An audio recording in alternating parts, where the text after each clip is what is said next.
Good evening and namaste. This is Atul. This is the part 2 on the introduction to Jyotish. I would like to try to clarify some things that have come up, some of the basic ideas, basic concepts of Jyotish, and we'll also go through this presentation. I think some people may have felt a little overwhelmed just diving into all this, and I'd like to try to make some of these topics just a bit more clear. So some of the things that we're going to talk about, we'll review the basics. That's a very important thing that I'd like to do. Things that we talk about, what are the qualifications of an astrologer according to Jyotish? What makes someone qualified to be an astrologer? What do we mean by Lagna? Lagna means the ascendant. What's the sun sign? What's the moon sign? And what are the grahas or planets? We'll look at some different chart styles. There's a visual representation that we use when we look at Jyotish, and we'll look at some of the different styles and some sample charts. We will look at Rashi and Bhava and how they represent the cosmic body. We'll talk about the Rashi characteristics and physiology, how it's related, the signs or Rashis are related to different parts of your anatomy. Hold on just one second here.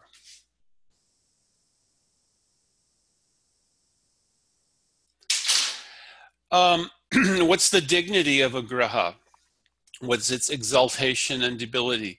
The bhava are the houses, and this is another very important basic concept. What are the grahas and how are they related to the saptadhatus and the 5 elements? And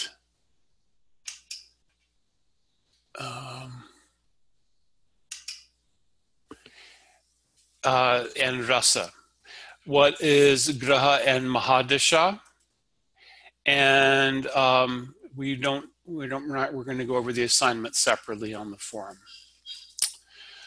So first of all, what are the qualifications of a good Jyotishi according to sage Parashara? Now, Parashara is the author of a very important book called Brihat Parashara Hora Shastra.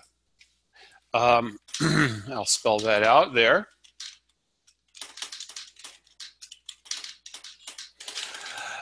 It is a Sanskrit book which basically is considered to be the most authoritative text on Jyotish. Now, Sage Parashara has said that a Jyotishi should be deft in calculation and Hora, the Sanskrit text, as well as Sanskrit grammar and Nyaya or logic, should be intelligent, capable of deriving good inductions, meaning able to put things together and understand things, and a knower of Desha, Kala, and one should be Jitendriya, who has conquered his senses or her senses. These are considered to be the qualifications of a Jyotishi. A Jyotishi should not be someone who has taken it as a fad, who is doing it just for fun, not necessarily for money, but it should be taken very seriously as a serious course of study. And one should be able to do very sober advisories. For example, I did a consultation just this last Saturday with a lady.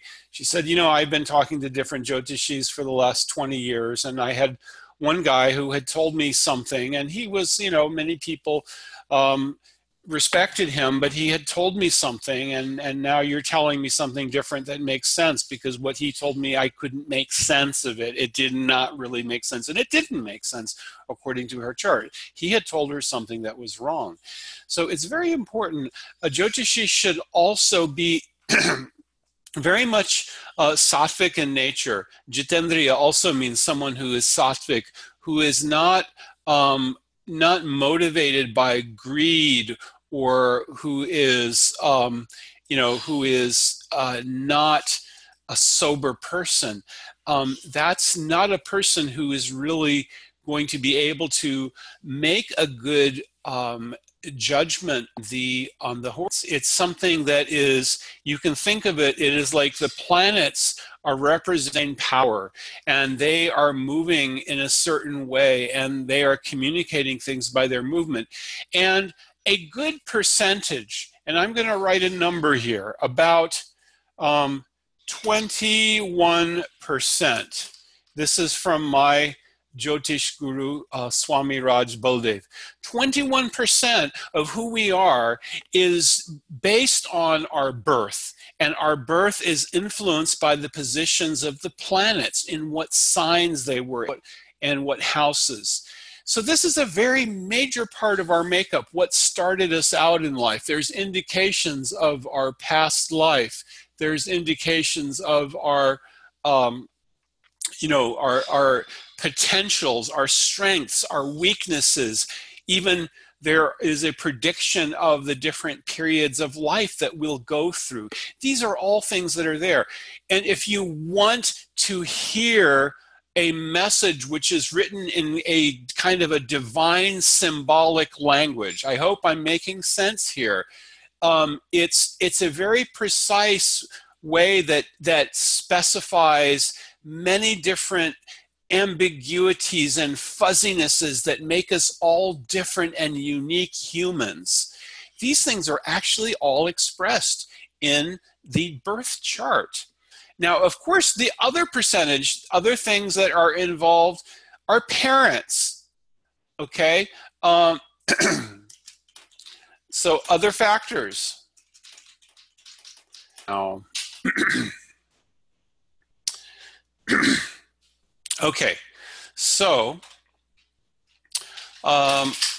what are some of the other factors? Well, let's back up. Other factors are parents, the place we were born, and what are our own choices? Our own choices, the life choices that we make, our activities. These are some of the other factors. What are the things that we do? What is the karma that we're involved in? These are all things that are part of what we are. But our birth is very important. The time of our birth is very important. Sometimes people, they say, well, how can astrology possibly be true? Because you could have two people who were born in the same hospital at the same time, and they're completely different. And that's true. We are different because we have different genetic makeup. We have different parents. We have different backgrounds. We have different cultures. Everyone is different. But the time of our birth is still very significant. I hope that makes some sense. So let's move on and go to the next. So just a few things to review here. So a graha is the planet, right? And it's not the same as Rashi. So Rashi is the sign and the bhava is the house. I'm going to look at some examples of this. You can say planet, sign, house. You can say graha, Rashi, bhava. It's the same thing. These are different, three different things. And I'm going to illustrate that with some of the chart examples that we have. The lagna is the ascendant. It's also sometimes called the rising sign. And it's also the same as the first house. You can think of a building. It has an apartment 1, apartment 2. It's a building with 12 apartments, right? And the first apartment is apartment 1. And who's staying there? Oh, well, let's see. Sun is staying there. And in the apartment 2 is vacant. But it's owned by the Mercury, who's not staying there. And then the next one is apartment 3, which is owned by Venus, but Jupiter is staying there. So that's basically, that's one way to think about it. The Rashi is the sign. What's the color or the quality of the house? So Aries and Scorpio are owned by Mars, so they'll have a Mars-like quality. Ownership is very important. Mars owns Aries and Scorpio. Venus owns Taurus and Virgo. Mercury owns Gemini and Libra. and so forth. The sun sign. The sun sign is the Rashi where the sun is sitting. The moon sign is the sign where the moon is sitting. So do you know, if you look in the, when I was growing up, I used to see that, there was this newspaper column, astrology, and it would say, what's your, if you were born from November 3rd to December something, then you were a oh, let's see, what did it say? It would say I was a Scorpio. And I used to think, how could that be right? Is everybody who's born in that month going to be the same? Well, that's your sun sign. The sun is usually in the same position around the same time of the year. But in Jyotish, in Vedic astrology, the moon sign is actually extremely important. Why is that? Because moon represents mind. How important is mind? What do we call mind in Ayurveda? We sometimes call mind names like sattva. Sattva means, it means our existence. It means basically where we live, where we experience everything. What is the center of the senses, all the knowledge acquiring and working senses? It's the mind. So the moon sign is very important in Jyotish. Both the sun sign and the moon sign, and also the ascendant, the rising sign. These are three signs that are very important.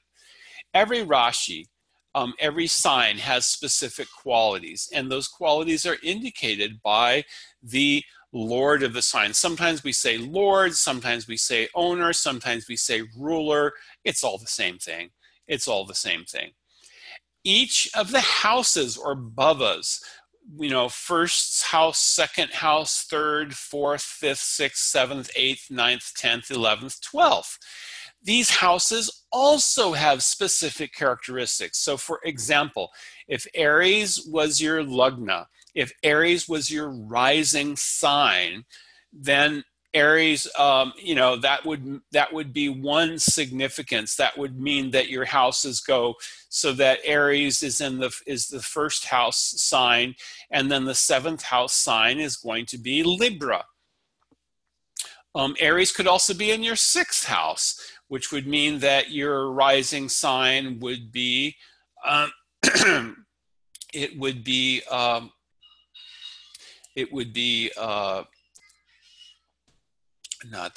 Libra, it would be Scorpio. Then you look at the graha tenants in each Rashi and each bhava.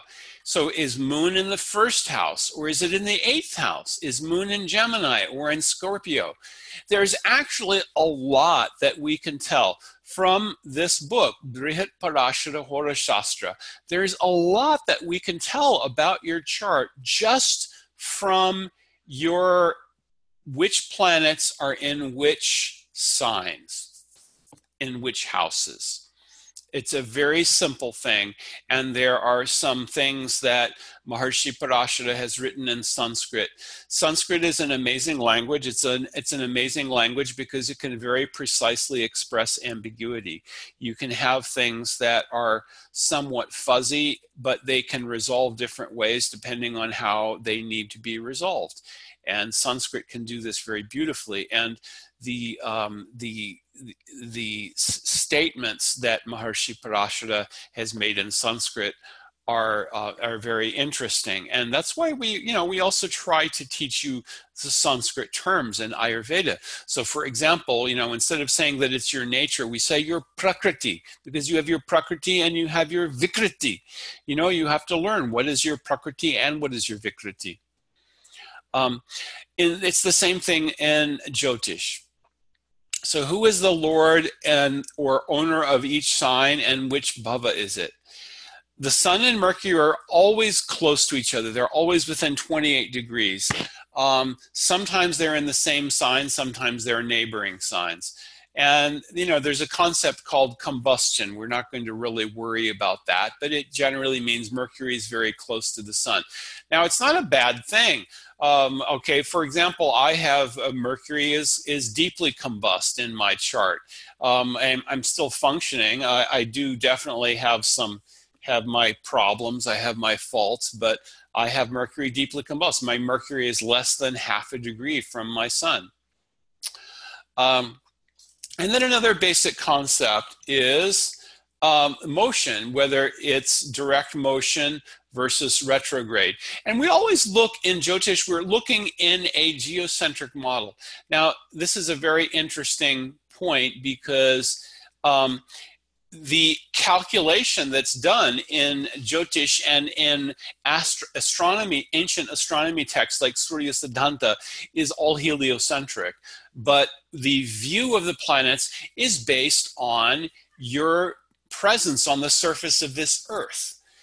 Because the planets are looking at you, they're giving drishti. This concept of drishti is very important. We'll talk a little bit more about this later. Okay, I'm going to write this out. Drishti.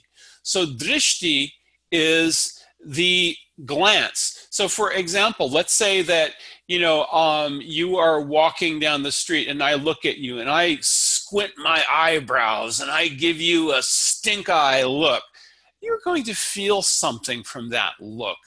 Or let's say, let's say you're a woman and I'm a man and I look at you with a kind of a leering look and you're going to feel like you need to take a bath after I looked at you that way. And that's another type of look.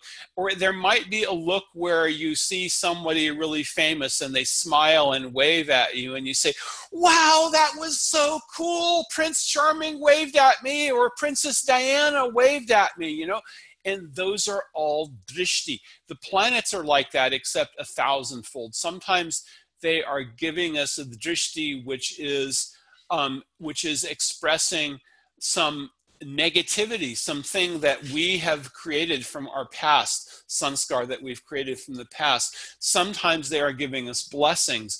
And, we want to look at the chart and try to understand all this. So this is just, a little overview. Let's talk about some of the detail here. Okay, so styles of Jyotish charts. Now, these are different styles. There's also a wheel style that you may have seen if you've ever looked at Western astrology.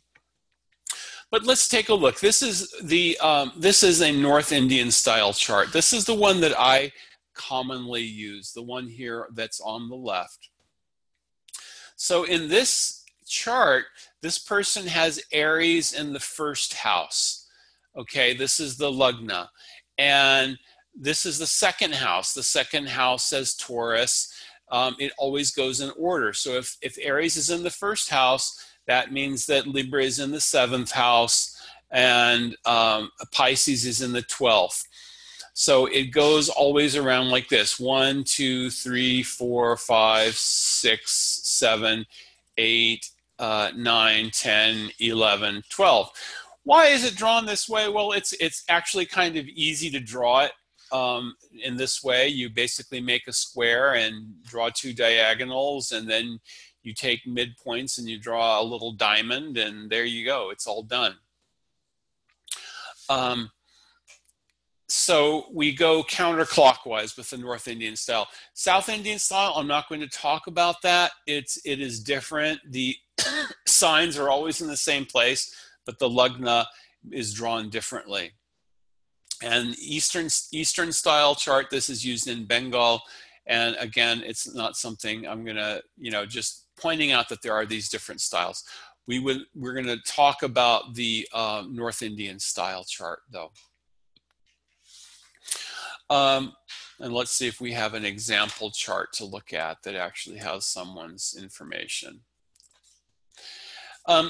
So let's talk about these signs and houses and what they signify, okay?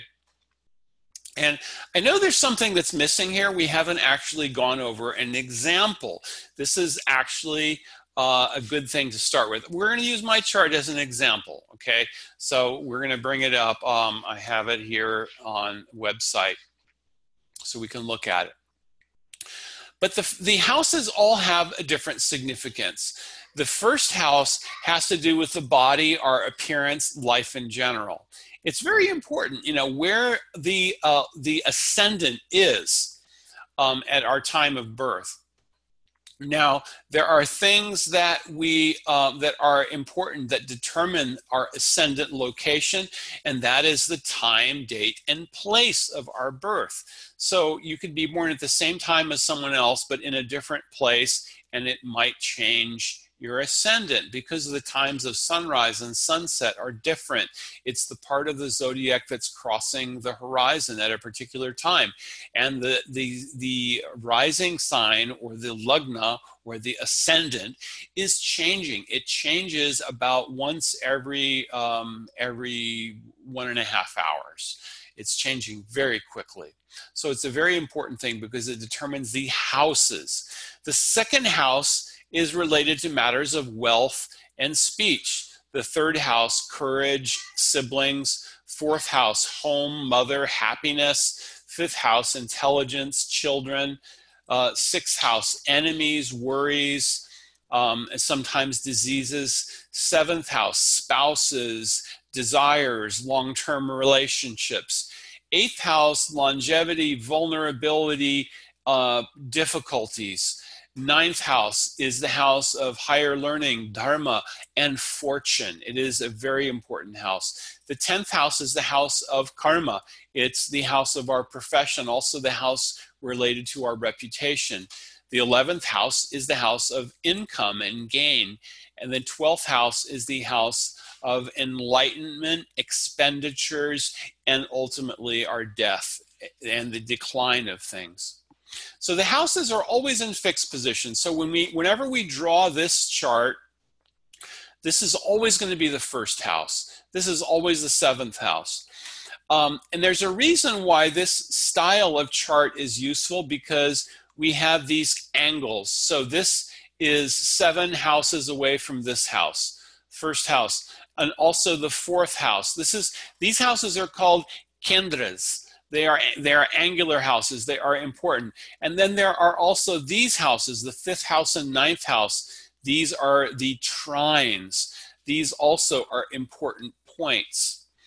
There are 3 houses that tend to be troublesome in any chart. It's the 6th house, the 8th house, and the 12th house. The 12th house is related to expenses and losses. The 8th house is related to our longevity. So if we have a good aspect of the 8th house, it would be an indicator of a long life.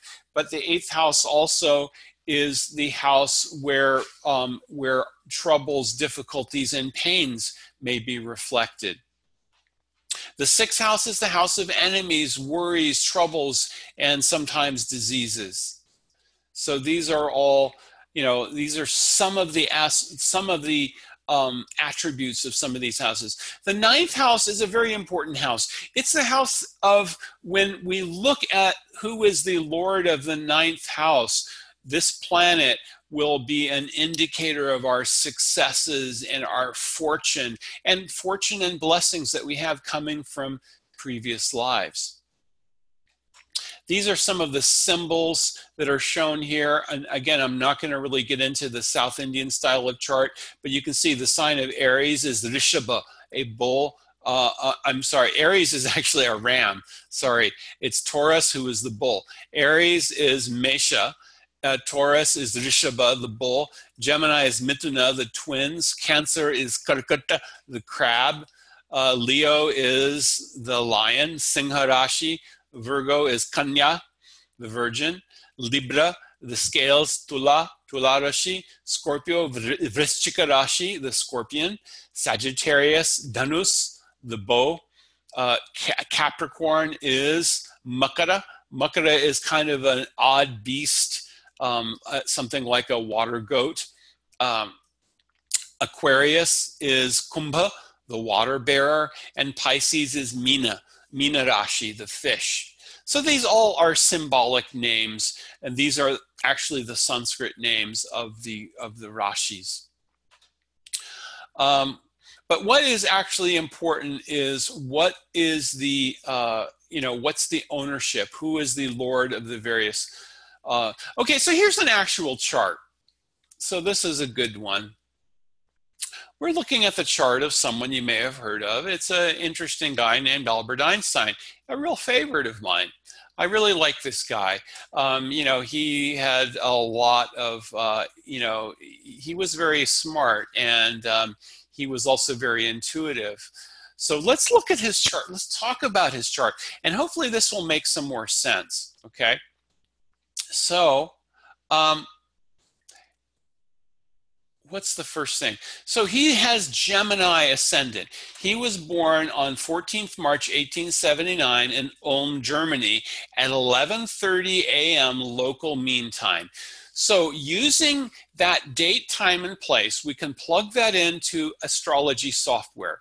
Now, the calculations that you do are really complicated. I know, because I taught myself software programming, writing software, because I was a school teacher, and a guy who dabbled in astrology had a little pocket computer this was in 1980, and he said, "Hey, do you think you could write me a program to calculate charts?" Because at that time we didn't have really sophisticated software, and we'd have to use a book to look up things in books of tables. So I did that, and that kind of started me on programming, and you know, now I mostly do that for a living. So anyway, from this data, from the time, date, and place of birth, we know Einstein has a Gemini ascendant. That means his first house is Gemini, and that means then we go from there. Cancer, the second house is Cancer, third house is Leo, fourth house Virgo, fifth house Libra, sixth house Moon, seventh house Sagittarius, eighth house Capricorn, ninth house, whoops, I did not mean to do that. Ninth house Jupiter, and Aquarius, 10th house is Pisces, 11th house Aries. Okay, it keeps doing that. It's not cooperating with me. Here we go. Yes, I think I'm mouse wheeling when I shouldn't be doing that. So 11th house Aries, 12th house Taurus. So let's look at where planets are. So Gemini is the ascendant. Now, Gemini is ruled by Mercury. Mercury is in the 10th house. Now, the 10th house is ruled by Jupiter. Jupiter is in the 9th house. Why is that important? The 9th house is the house of destiny. It's the house of fate. There is a yoga that's formed by this combination. A yoga means a combination. So Mercury is the lord of the ascendant, and Mercury is in the house of his work, along with Venus and Saturn and Sun. This is it's not uncommon for Mercury and Sun to be together, but he's also there. The Lord of the Ascendant is there along with Saturn, and Saturn is in Pisces. This is actually a good placement for Saturn. Pisces is ruled by Jupiter. Jupiter is the planet of religiosity, of learning. So this is someone who was famous for being learned, famous for being extremely intelligent. Mercury is also the planet which rules intelligence. And so the thing that people remember most about Einstein, what he did things that people had difficulty understanding. Saturn and Venus, they're together. This is a very auspicious placement. He has two Arishta Bhanga yogas. Arishta Bhanga yoga is a combination where a benefic planet, Venus or Jupiter, is occupying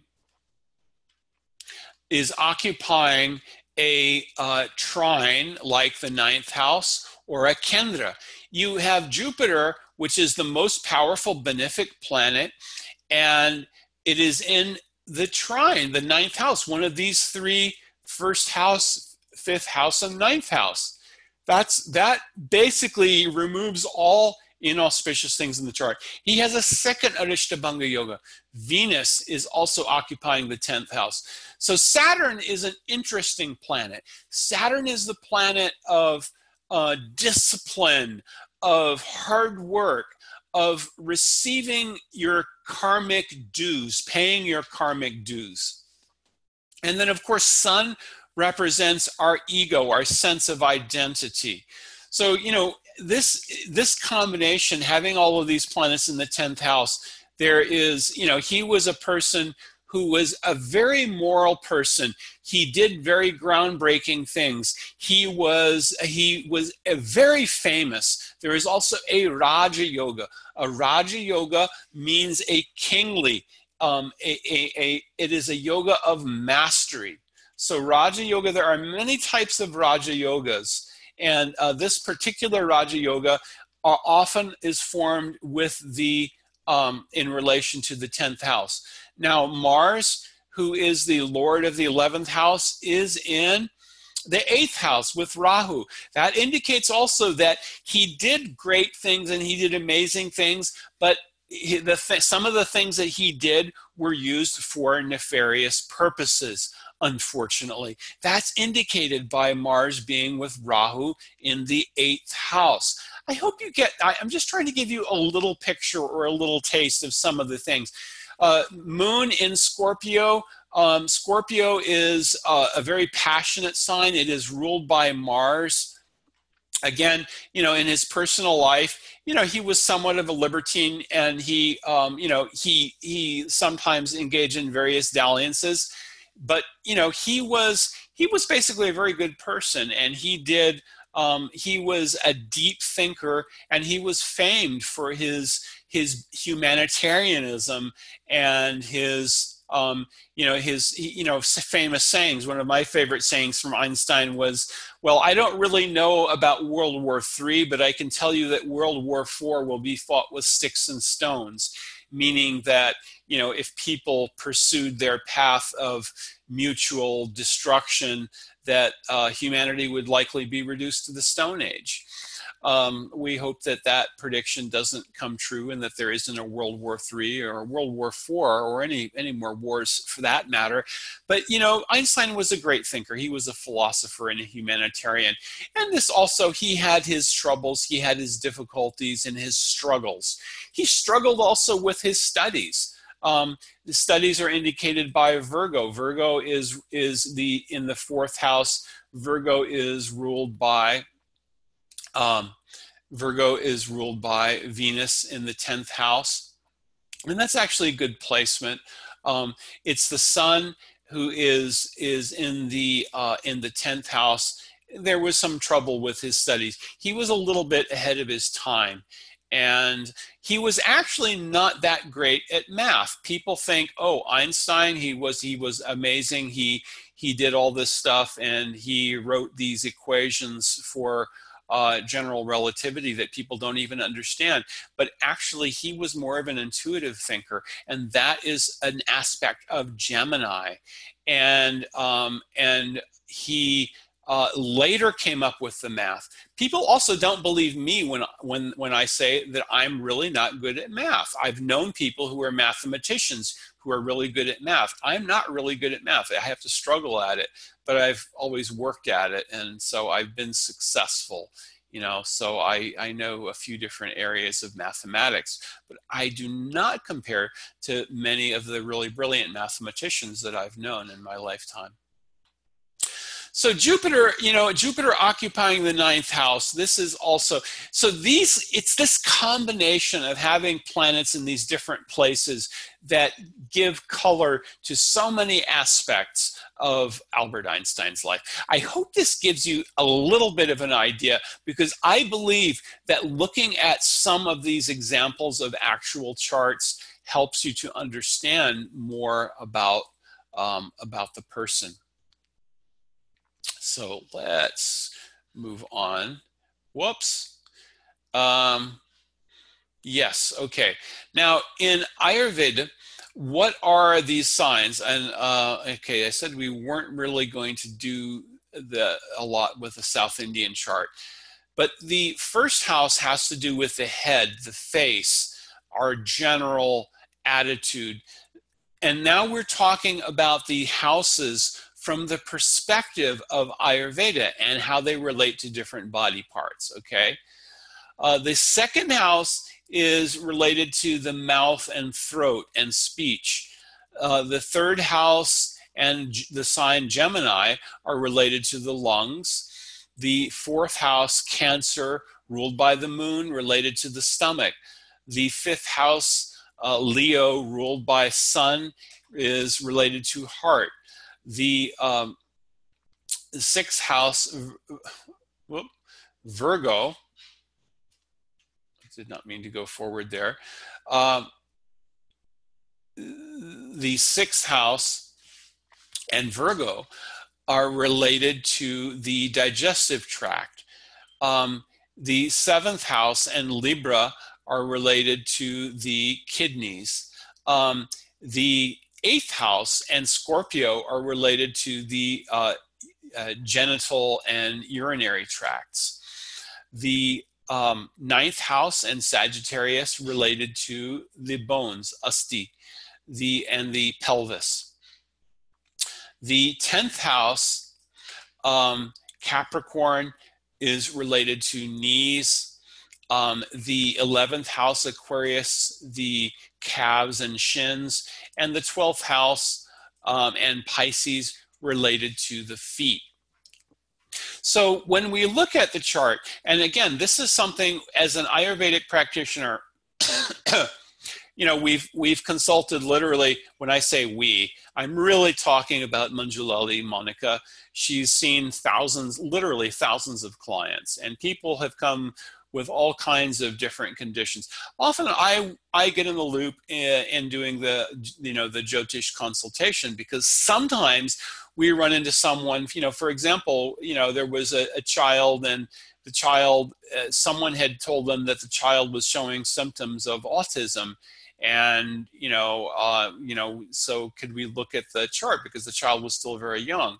And I said that, there were some karmic issues, but actually it was a very intelligent child. And this was not a kind of a debilitating condition of autism, but it was just, a temporary thing in terms of the child being withdrawn. It was indicated in the chart, in the Kundali. Sometimes also people have disease and they're worried about where this is going to come. Now, this is another thing we'll talk about, the dashas, or the planetary periods. But this is the general chart of where the different parts of the anatomy are related in Jyotish. So we might look at, for example, if someone has a problem that appears on their face or on their head, there may be an issue with the first house. There may be a planet that's giving aspect to the first house. If there's something that's karmic in nature, sometimes there is something that can be done, because karma means we have lessons that we owe from actions we've performed in previous lives. So how do we put paid to those lessons? We do some homework, and sometimes the homework assignment is give some charity. Sometimes the charity is very specific. Sometimes there are things that are indicated by the placement of Saturn, and will indicate, tell people something. Okay, you should feed a black dog, and this, or a black cow, or a black cat, and this will actually be good for Saturn, because we're giving charity to poor people, or people who are disabled or elderly. These are all things that are pleasing to Saturn. To give one example. So Rashi. Rashi is, you can say it's like the cosmic body, because one of the first things that we talked about when we talked about Sankhya in Ayurveda is macrocosm and microcosm. You remember that? We are part of a greater whole. Every Rashi also is related to an area of the body, as we showed in this previous chart. Aries is related to the head and the face, and so forth. We look at the health based on all 12 Rashis and where the grahas are and what's their placement. It also indicates the Prakriti. We look at the first house to see indications of Prakriti, and we may also look to see when there may be an impact on the Vikriti. These things are actually indicated because, we tend to be born with a particular body nature, and you can say it's in our genetics, and we say that that's actually indicated by Jyotish. A few examples. If there's a weak moon, there may be a tendency, we may have problems with fluid retention, we may have problems with kidney disease or watery fat. If someone has, there may be some fear or anxiety, poor relationships with mother. These are also things that may be related to the moon. An afflicted Mars. If Mars is afflicted, then someone may have a problem with cuts, burns, and surgery, and there may be pitta inflammation. Afflicted Sun may show skin disease. Rahu may also be related to addictions. Rahu is a shadow planet. Rahu is the ascending node where the moon's orbit of the Earth crosses the plane of the Earth's orbit around the sun. That point is Rahu. There's not an actual planet. It's a shadow planet, but it is represented. It is a significant point. The moon is so significant that the moon has these two ascending and descending nodes called Rahu and Ketu, and these also are significant in Jyotish. But Rahu is related to addiction and illusions. If Rahu is placed properly, it may involve someone in mysticism, especially Ketu will often be involved as someone's a mystic. It can also lead to taking drugs, overeating, drinking, smoking, all kinds of things, even illegal activities. Those are all things that can be indicated by Rahu. So there are some basic qualities of the Rashis, and these are good things to remember. I know it seems like a lot of information, but this is kind of basic stuff in terms of, understanding these Rashis. So a Rashi is, is where stars are in the zodiac, and it corresponds to one area of your physiology. So for example, Aries, which is called Mesha in Sanskrit, is a male Rashi. The Bhuta is Agni, or fire. It's ruled by Mars, and it is called movable, or Chala. You remember that we talked about 10 opposing sets of qualities. Well, one of those is Chala. The other is Stira, or fixed. So Taurus is Vrishabha, the bull. Mesha is Ram. Taurus is Vrishabha, the bull. It is feminine in gender. The Bhuta is Prithvi, or earth, and the ruler is Venus, or Shukra, and it is fixed, or Stira. Gemini is Mithuna, the twins. It is actually shows here as masculine, but it is actually androgynous, both male and female. The Bhuta is it is Vayu, or air. The ruler is Mercury, Buddha, and the mode is dual. It has both movable and fixed nature. Mercury is a planet of duality. Okay, and it also has properties of both masculine and feminine genders.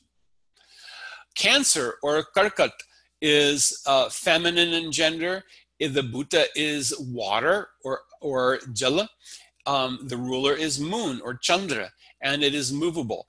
So Cancer is important, and the moon is important. The moon is associated with water. The moon is also associated with Rasadhatu. The moon is associated with menses. Women's menstrual periods will tend to align with lunar cycles. That is often the case, or so I understand, not having one myself. But, it's the moon rules water. It's also related to digestion. It's also related to rasadhatu in plants. And, the moon is extremely important.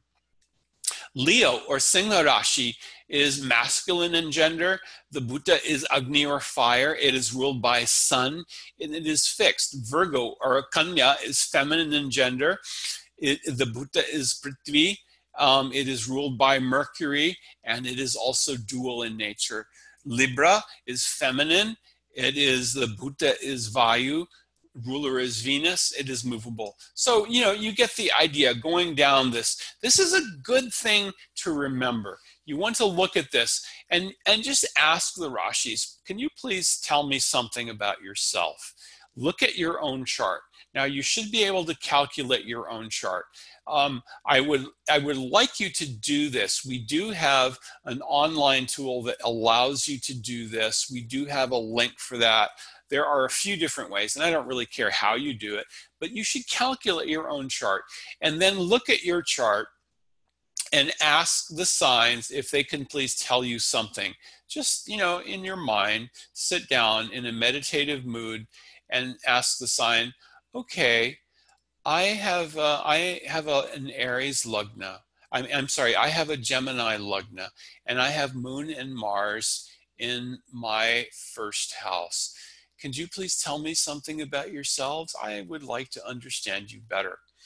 And if you take that approach and look at this and try to understand this, all of the things that are in the universe, our perspective in Ayurveda is that we treat the universe as a conscious entity.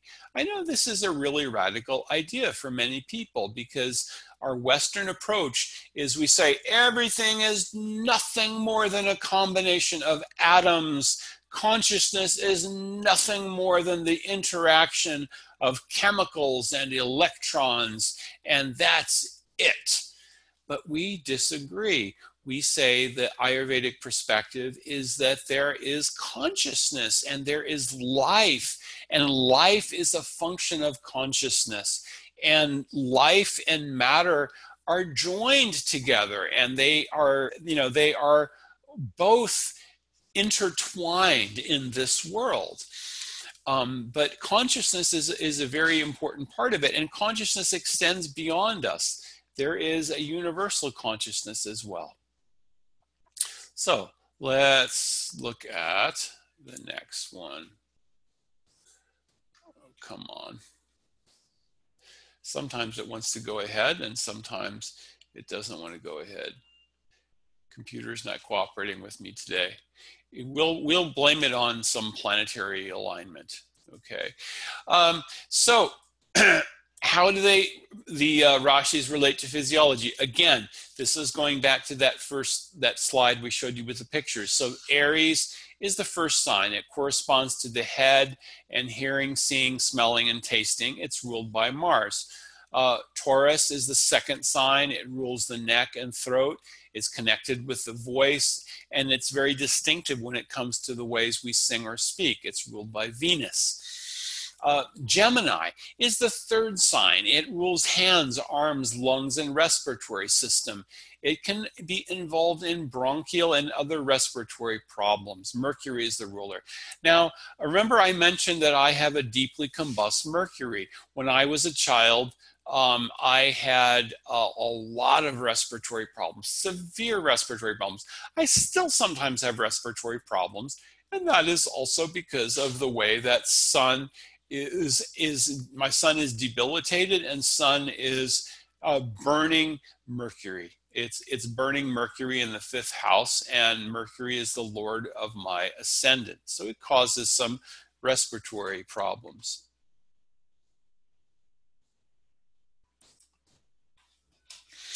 Karkat or Cancer is the 4th sign, and it belongs to the stomach, the digestion, the waxing and moon.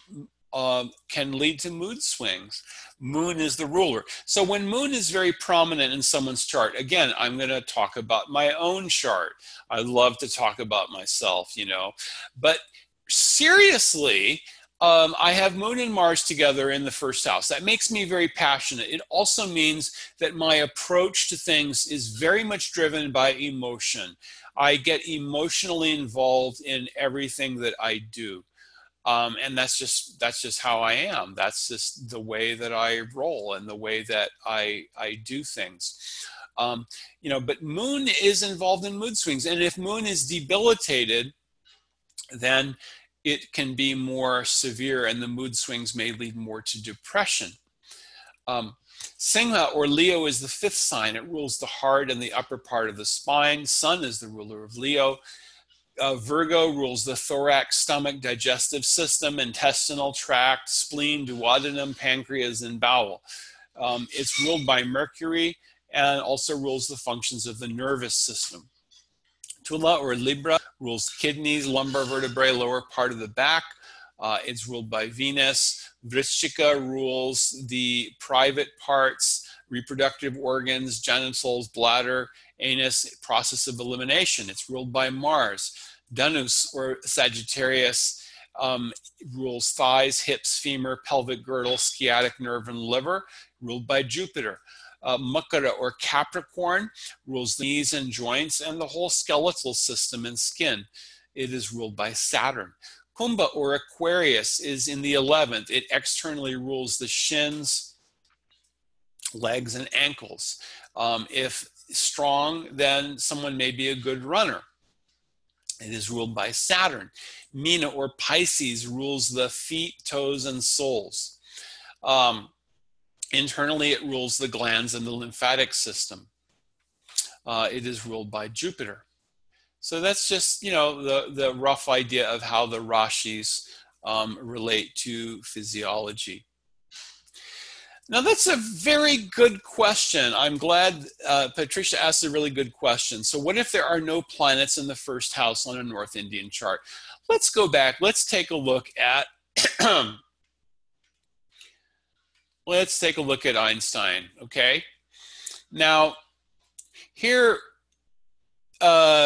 we actually have no planets in the first house, right? Take a look at Einstein's chart. What planet is in the first house? None. It's a Gemini ascendant. There is no planet there. There is also no planet in the seventh house. The seventh house is also a very important house. There's no planet there as well. So we look at who is the ruler of the first house. The ruler of Gemini is Mercury. So Mercury is the lord of the first in the 10th house. That's actually very important. And I want to switch over and show you just one example here, according to Maharishi Parashar. Does that make sense? Does that answer your question? So we are really look at this combination of planets who are lords of particular houses. So every house has a lord. The first house is ruled by, in Einstein's chart, the first house is ruled by Mercury. Mercury is the lord of the first. The lord of the second, now the second house is occupied by Ketu, and the lord of the second house is Moon, which is in the 6th house. The third house, Leo, the lord of the third house. There is no planet in the third house, but Sun is the lord of the third house in the 10th house. So let's do one other thing that I think might help make a little more sense of this to you. As I said, there's a lot of information here. There's a lot to take in, but I'm going to just switch over here to something else. And let's see. Browser. Okay.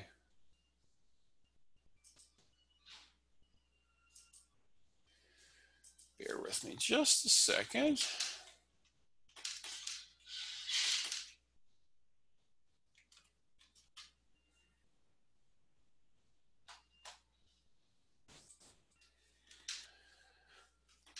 Okay.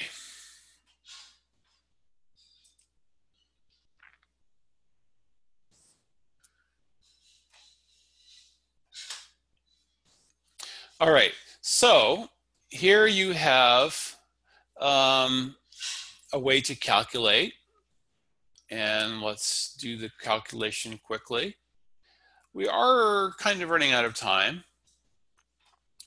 So, there's a list of things to do. So who is this? Oh, this is this guy I know. Atul. Okay, I'm going to click on the little 24-hour thing, and long ago in a galaxy far, far away on the East Coast. And that's when I was born. So la-di-da. And it was actually just around this time. I'm going to put the time in 24-hour time. And where was it? It was in Washington, D.C. Hey, I was born in the same hospital as Al Gore. How about that? Yeah, let's see. And oh, yes, I have a little complaint from my browser. It's telling me I need to fix that. There we go. Okay, now I've got the Google Maps. I can pick my hospital I was born in. Okay, so it was right around here somewhere.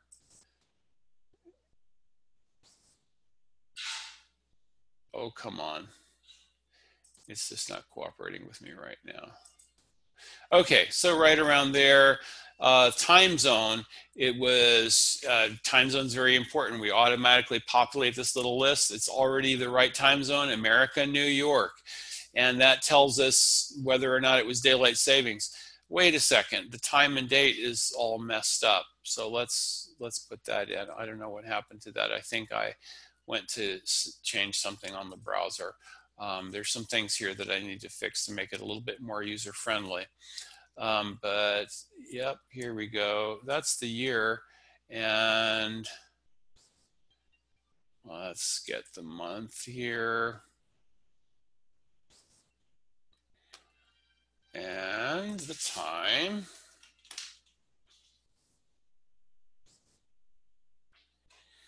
Okay, now we have everything right. And let's go ahead and calculate. I'm going to save this. It just saves it locally in your browser cookies. Okay, so now it's calculated in my chart. So now you can see that I have my ascendant is 22 degrees of Gemini and 34 minutes. And I have Moon and Mars in the ascendant. And you say, what does that mean? We'll talk about that in just a second. In the 5th house, I have Mercury and Sun. The black lines indicate a partial aspect. The green lines indicate a primary aspect. And the kind of barely visible little gray lines over here indicate a weak aspect.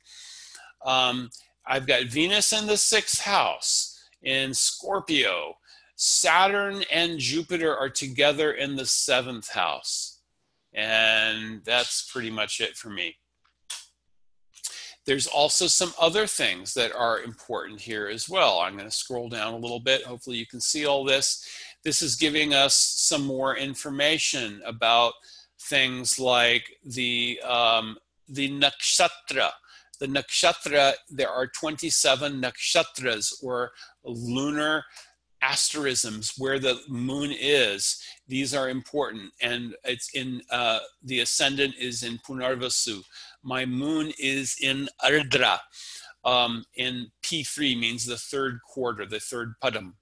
So there's 27 nakshatras. Each one has 4 parts. You can actually do a basic compatibility calculation between 2 people just based on the nakshatra information for both people. And it gives you a rough idea of how well those people would get along. In India, you know, if people are considering a marriage or even a business partnership, they will actually look at the charts of the 2 people to see. Now, the Intro2Jyotish is a system based on your moon position. It will tell you what period you're going through. So for example, right now, you can see that I am going through my Mercury major period. And right now, let's highlight that. So this is the Mercury major period. It started in 2003. It ends in 2020. And right now, I am in the Mercury-Saturn subperiod. And within the Mercury-Saturn subperiod, I have sub-subperiods. Okay, so those are all listed here with their ending dates. Okay, so let's scroll down and look at some more. Now, what are the periods? Why, when we look at things that you're going through, so where Mercury is in my chart is going to be reflected in the period, in the major period of Mercury. I'm going to see more of the effect of Mercury in my chart. After that is Ketu. Ketu is going to be an interesting period for me. And following that is going to be Venus. Venus is also going to be, you know, it'll be an interesting period. There'll be some little bit of sickness, but it will also be a period where I will probably do more writing and more teaching, maybe a little bit less involvement in making money and so forth. Now, here's the part that I wanted to point out. This is Sanskrit here, and this is what is from Maharshi Parashara, from Brihat Parashara Hora Shastra. So Sun is Lord of the third, L03H05, means it's Lord of the third house and the fifth house. And there's a verse here from Brihat Parashara Hora Shastra. Yeah, there is information, it's just not in English. Sutaste sahajadi she putravan guna samyutah bharyatasya bhavit krura graha yutekshite. So this is what Maharshi Parashara has said, that the Lord of the third house the Lord of the house of siblings, the Lord of the third house in the fifth house, it will give someone good qualities, and if there is aspect of a cruel planet, it is possible that the spouse may be somewhat harsh. Moon is in the Lord of the second and the first house. Dhaneshe lagnage jata putravan dhana samyuta kutumba kantaka kami nishtura parakarya krit.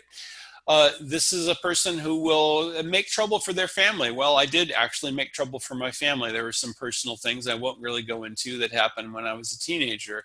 And that was during my Rahu period. And Rahu is associated with Moon.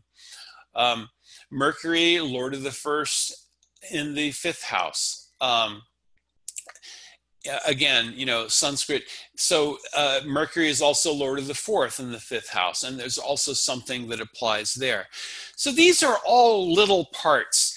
Basically, when we want to understand a chart, you can get books on astrology that will tell you, books on Jyotish that will tell you, okay, having Sun being Lord of the third in the fifth house means this. And they're going to give you a translation of this, basically. I like to read the Sanskrit because the Sanskrit has variable meaning depending on the context. And the context is whose chart it is I'm looking at, okay? Some interesting things. Mars is Lord of the sixth house, and that means, that's when a Mars is involved. It means that it may have some illnesses. It also makes me Atma Shatru. It means I sometimes tend to do things that are against my own self-interests. It makes me somewhat impetuous, Sahasi, but Gunavan. It also gives me some lovable qualities, despite being a little bit of a rogue. And Kirti Samyuta. It means also that I may get some respect, a little bit of fame here and there. Mars is Lord of the 11th in the first house. And this makes someone sattvic. It gives someone wealth. It makes them happy. It gives them a very equipoised view. It makes them eloquent. It makes them poetic. And it means that they're always doing some work. They're always doing a job. Well, that's kind of very much describes me. You get the idea. Jupiter and Saturn are together in the seventh house. That's also a very powerful combination. They are both very powerful planets. They are, but there is also a tendency for Vata Rogavan. Vata Rogavan means someone who tends to have Vata affliction. I do tend to have respiratory infections and afflictions. I've had it since early childhood. And so forth. So, you know, this is just an idea of some of the things that you get from, from the, the chart. we want to take these things and be able to blend them together. So for example, if you read something like it says that that someone may tend to have their spouse may tend to be this way. Well, that may have applied if someone had more than one marriage. It may apply to someone else, and it may also not apply very much at all, depending on the strength of the particular planet. So we look at all of these things and we sort of try to absorb it all and understand it all in whole. I have kind of run a little bit over time here, but I wanted to give you an idea of some of the things that are going on to try to illustrate a little bit about what we have, what we're looking at in the in Jyotish and the analysis. So I would like you, we do have links there in the course. Do that or use this, whichever works for you, whichever you can get to work. Try to do your chart and see if you can at least see where is your lagna, what's your ascendant. Okay. I'm going to answer that for me. Mine is Gemini. What's my moon sign? I'm going to answer that. Well, for me, it's easy because it's also Gemini. Haha. What's my sun sign? Well, for me, it's Libra. Now, someone's going to say, wait a minute. Sun is in Scorpio if you're born in November. No, that's Western. There's a difference of 23-degree difference because Jyotish uses the sidereal zodiac. And Western astrology, which is actually from Babylon and Egypt, uses the tropical zodiac. So there's a 23-degree difference, okay? And that's why my sun sign is Libra. I want you to tell me your sun sign according to Jyotish. Got it? That's it. 3 simple questions. What's my ascendant? What's my moon sign? What's my sun sign? And let's say for extra credit, what house is my moon in?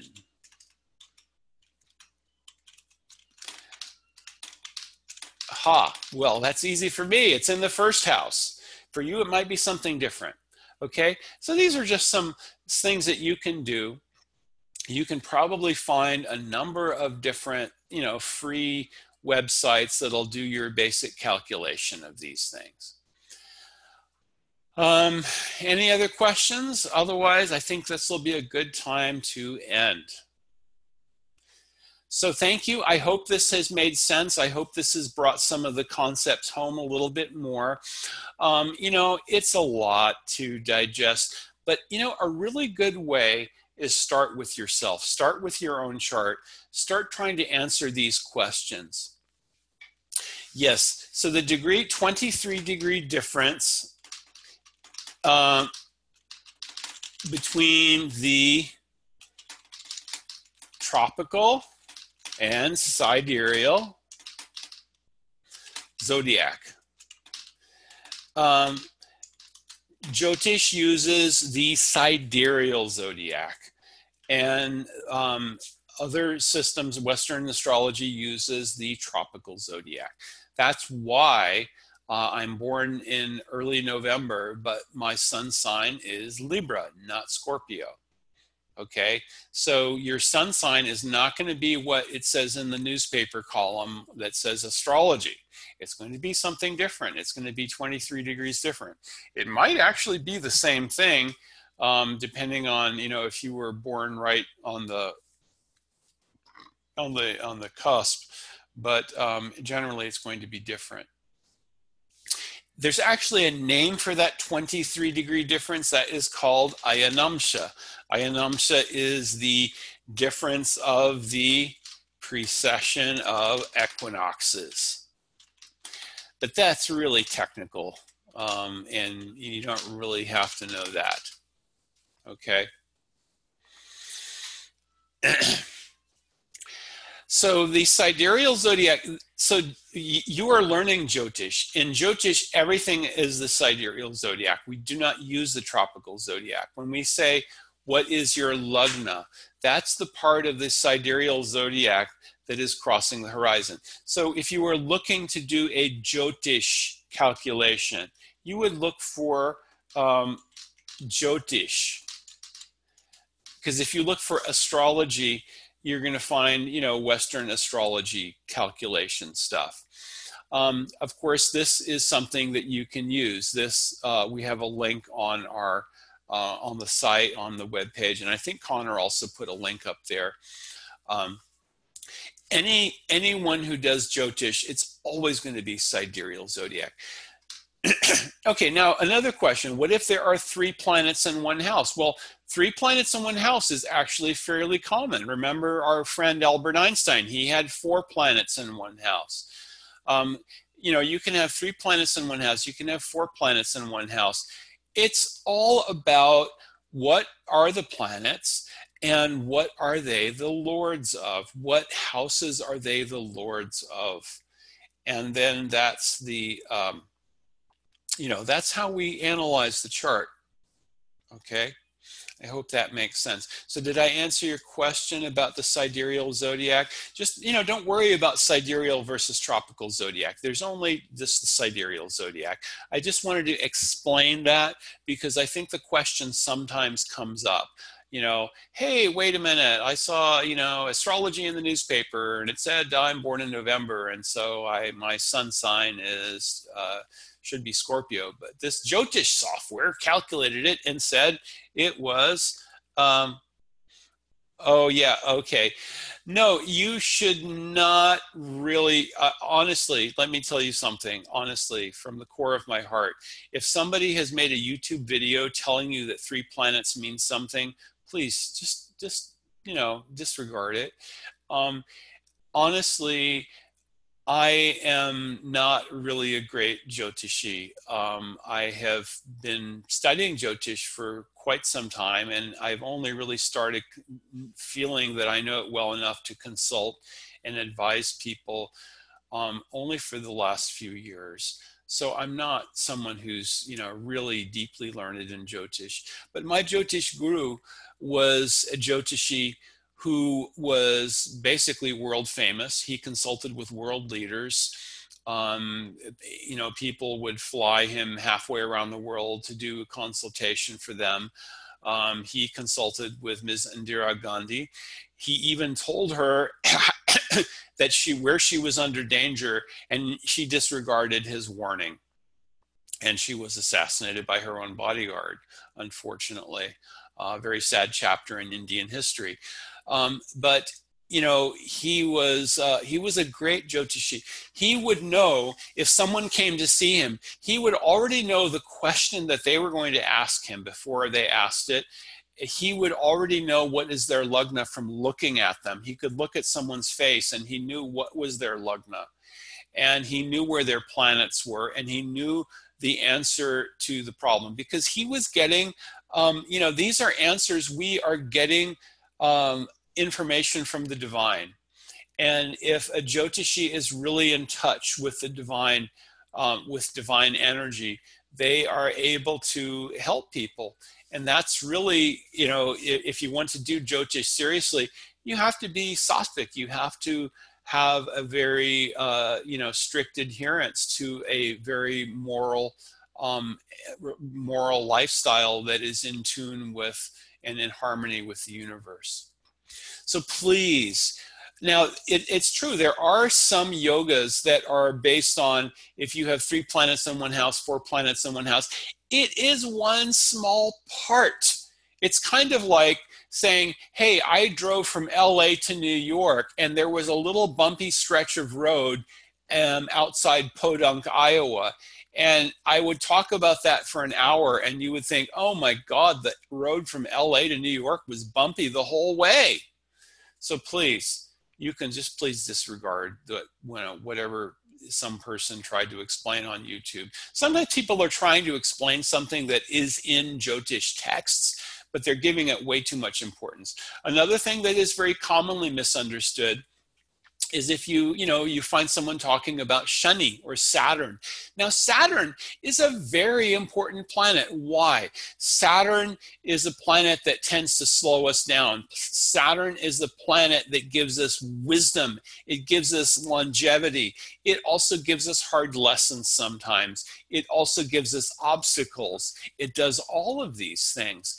And people are sometimes afraid of their transit of Saturn because they think, oh my God, I won't be able to get anything done and I'll suffer. But, tell me, honestly, every one of you, is there any one of you who could name a period of your life where you had no suffering at all?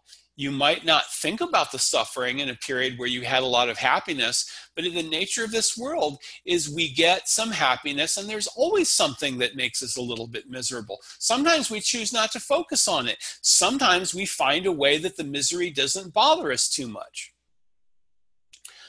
You can actually put anything, it doesn't do anything with your name except that if you click the box to save your chart, it'll put your name on it.